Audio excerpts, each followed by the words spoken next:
Begitulah cepatnya hari itu berlalu. Hari berubah menjadi pekan, pekan menjadi bulan, bulan menjadi tahun, tahun menjadi windu, windu berubah menjadi abad. Yang mati hilang, yang dulu hidup kaya, hari ini hanya tinggal kenangan saja. Kemana mereka dulu yang hebat-hebat, bangsawan, para penguasa? Semuanya mati ditelan zaman. Yang tinggal hanya apakah dia orang paling baik, dicatat dengan tinta emas, atau dia orang paling jahat, dihujat, dicaci dan dimaki. Harimau mati meninggalkan belang, gajah mati meninggalkan gading, manusia mati meninggalkan nama, nama yang baik atau nama yang buruk. Wa tilkal ayyamu nudawiluha bainan nas. Demikianlah hari demi hari kami pergantikan di antara manusia. Untuk apa hari ini dirubah Allah Ta'ala? Mengapa hari ini datang silih berganti dan kita ada di dalam zaman itu? Liya'lamallahu alladhina amanu. Allah ingin menguji siapa yang imannya tetap istiqamah, siapa yang masih tetap beriman sampai hari ini. Khatib mengucapkan alhamdulillah, nikmat yang paling besar adalah nikmat istiqamah dalam iman dan Islam. Berapa banyak ketika hari berubah, yang dulunya dia adalah orang baik-baik, hari ini berubah menjadi tidak baik. Yusbihu mu'minan, pada waktu pagi dia beriman, wa yumsi kafiran, petang hari dia berubah menjadi kafir.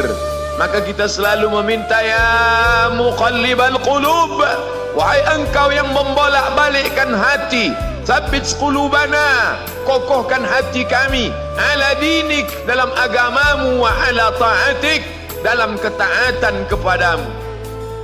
Berapa banyak yang dulu susah melarat, miskin, untuk sesuap nasi pun sulit, tapi begitu dilapangkan Allah rezekinya, tidak menjadi hamba yang bersyukur.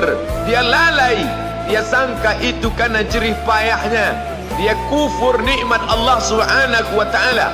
Tapi siang hari ini, alhamdulillah, ada hamba yang disehatkan Allah, dia tetap bersyukur.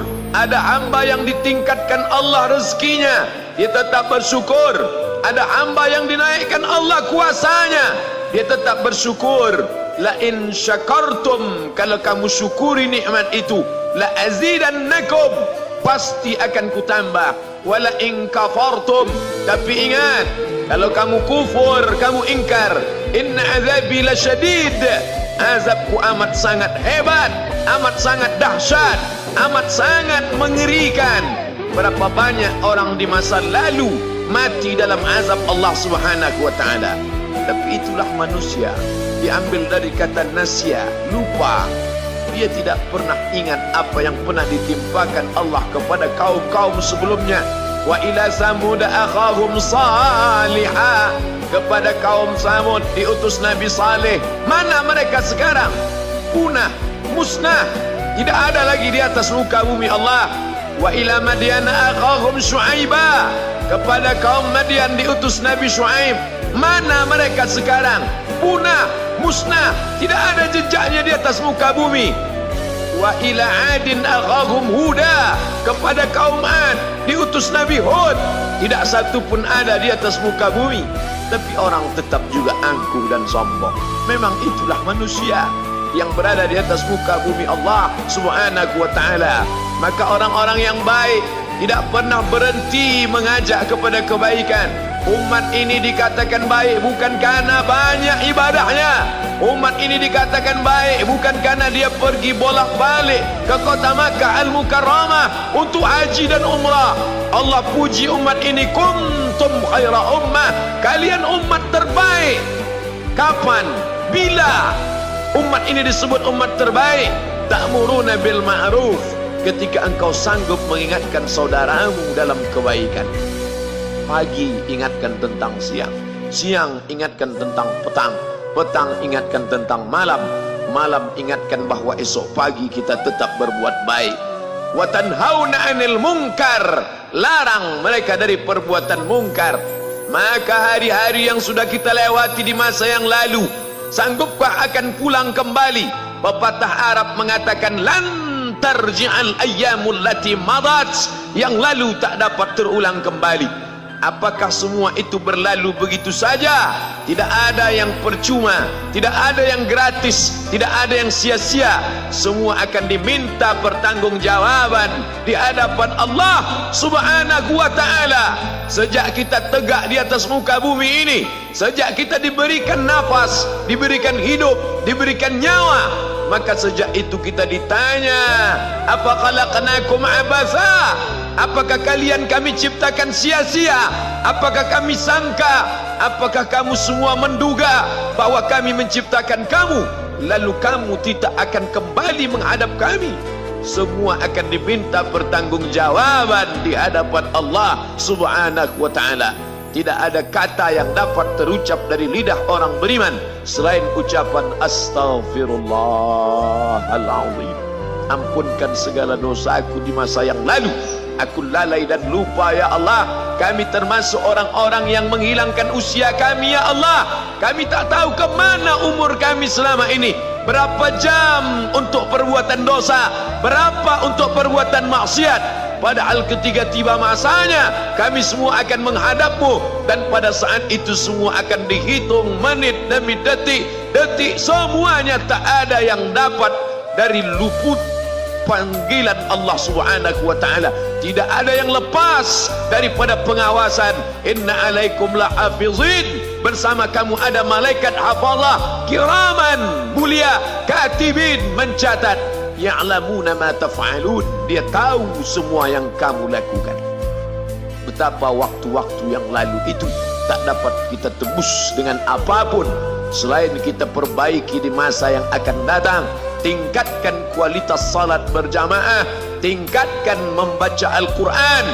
Andai usia kita sudah lanjut, tak dapat kita jemput, maka kita didik anak cucu generasi akan datang menjadi generasi yang Qurani dan Islami. Sab'atun yudhilluhumullah, ada 7 di antara yang dapat naungan Allah. Yauma la dhilla illa dhilluh, hari itu tidak ada naungan kecuali naungan Allah Subhanahu wa ta'ala. Di antara yang mendapat naungan itu adalah syabun, anak muda, nasya'at fi ibadatillah, anak muda yang tumbuh beribadah kepada Allah Subhanahu wa ta'ala. Andai masa muda kita penuh dosa, andai masa muda kita penuh narkoba, andai masa muda kita penuh zina, wal iyadzu billah wa na'udzu billah, jangan sangka Allah tutup pintu taubat. Innallaha la yaghfiru ayyushraka bihi, Allah tak terima taubat orang yang mempersekutukannya.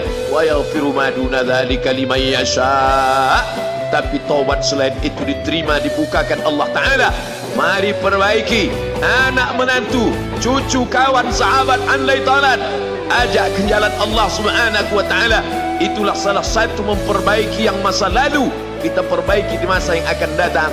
Di antara tujuan Allah mengapa dia buat kita masih hidup di akhir tahun ini, liya'lamallahu allazina amanu, Allah menguji siapa yang masih tetap dalam istiqamah iman dan Islam. Tujuan kedua, mengapa Allah buat kita hidup sampai hari ini? Wa yattakhidha minkum syuhada, wa yattakhidha minkum syuhada, Allah ingin melihat siapa di antara kita ini yang layak untuk menjadi syuhada. Iskariman, hidup mulia, au mutsyahidan, atau mati syahid. Pilihan orang Islam tidak banyak. Kalau hidup, hidup mulia. Kalau mati, mati syahid. Jangan hidup hina, mati terlunta-lunta, tidak diterima Allah Subhanahu wa ta'ala. Hidup mulia atau mati syahid dipersaksikan oleh para malaikat. Man kharaja fi talabil ilmi, siapa yang keluar rumah dengan niat menuntut ilmu, fahuwa fi sabilillah, maka dia seperti orang yang berjihad fi sabilillah, yang jauh meninggalkan kampung halaman, menuntut ilmu di perantauan.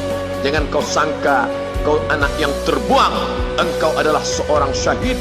Andai mati dalam perjalanan, maka matimu adalah seorang yang mati syahid. Mencari rezeki yang halal, meninggalkan anak dan istri, demi untuk memberikan nafkah, menjaga diri dari riba, menjaga diri dari haram, menjaga diri dari syubhat. Ditinggalkan anak yang masih kecil, istri yang memerlukan kasih sayang. Kutinggalkan kalian bukan karena hawa nafsu, tapi ingin mencari yang halal.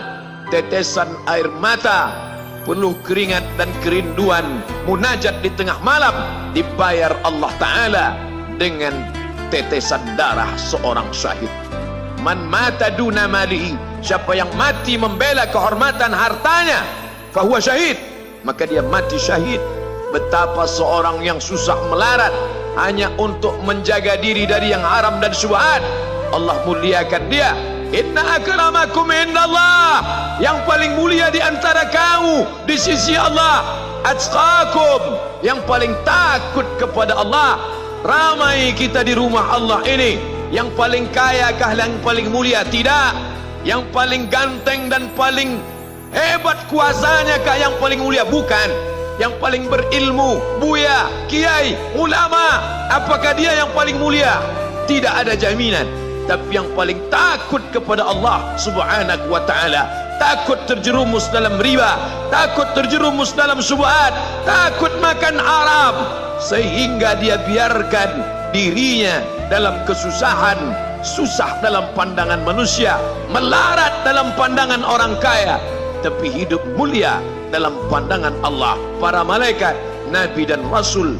Hari ini orang itu dikatakan bodoh, hari ini dia dikatakan goblok, hari ini dia dikatakan kamu tolol sekali. Mengapa tidak kamu pakai kekuasaanmu? Mengapa tidak kamu pakai kesempatan? Hidup hanya sekali, pakailah sesuka hati. Tapi dia takut kepada Allah Subhanahu wa ta'ala. Pagi dan petang dia katakan, Allahumma ajirna minan nar, Allahumma ajirna minan nar, Allahumma ajirna minan nar. Selamatkan kami, aku, istriku, anakku, keluargaku dari api neraka ya Allah.